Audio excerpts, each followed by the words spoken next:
काय सांगणार या ठिकाणी विधान परिषदेची रणधुमाळी सध्या सुरू आहे. यावरूनच राज ठाकरे म्हणतायत की बॅलेटवर या निवडणुका घेण्यात याव्या, नाहीतर निवडणुकीवर बहिष्कार टाकण्यात यावा. देशात विचार पसरतात पण एकमत होऊ शकत नाहीत का? देशात विचार पसरतात पण मात्र एक मत का नाही होऊ शकत? नाही, असं आहे की वेगळी मतमतांतर असू शकतात, पण आज मशीनवरच्या मतदानावर लोकांचा विश्वास नाही असं देशातल्या कानाकोपऱ्यात पाहिलं जातं, ऐकलं जातं. आणि म्हणून राज ठाकरेंची ही जुनी मागणी आहे की बॅलेटवर मतदान व्हावं. सर, या ठिकाणी आज कॉक्रोच जनता पार्टीचा जंतर मंतरवर एल्गार बघायला मिळाला आहे, काय सांगणार?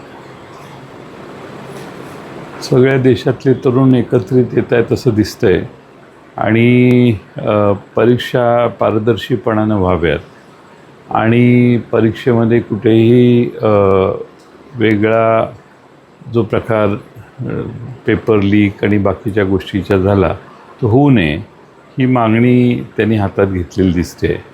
आणि त्यामुळं त्यांना दिल्लीमध्ये आज प्रतिसाद मिळाला आहे.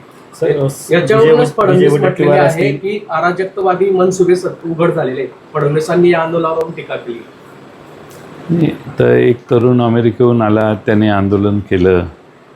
त्याला काही लोक नुसत्या सोशल मीडियाच्या संदेशावरून एकत्रित येऊन पाठिंबा द्यायला लागली.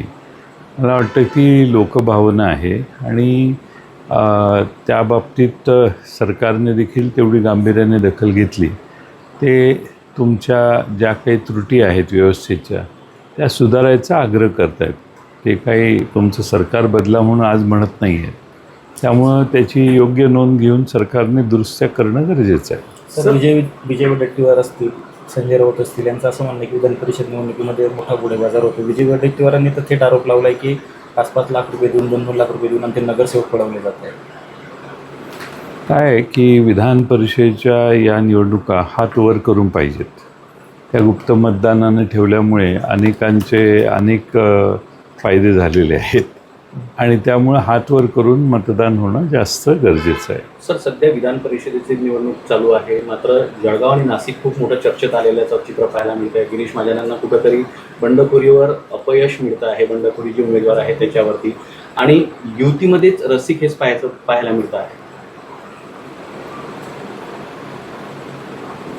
नाही, आता सगळं मिटलं असं मी ऐकलं. आणि अनिल चौधरी आणखीन एक कोणतरी काळे आपल्या उमेदवारीवर ठाम आहे. ज्या प्रकारे नाशिकमध्ये गीते या ठिकाणी त्यांनी पाठिंबा दिला नाहीये, तर त्यांचं असं म्हणणं आहे रेश्मा काळेंचं की गीते यांनी जर शिवसेनेच्या उमेदवारांना पाठिंबा दिला तर भारतीय जनता पार्टीच्या उमेदवाराला आम्ही इकडे पाठिंबा देऊ.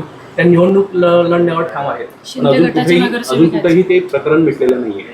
त्याकरता गिरीश महाजन यांना दिल्लीला जावं लागतं तातडीने. बघतील, ते काहीतरी करतील. शेवटी सत्ता असल्यामुळे तुला हे देतो, तुला हे देतो असं करून मिठवामिठी होऊन जाईल.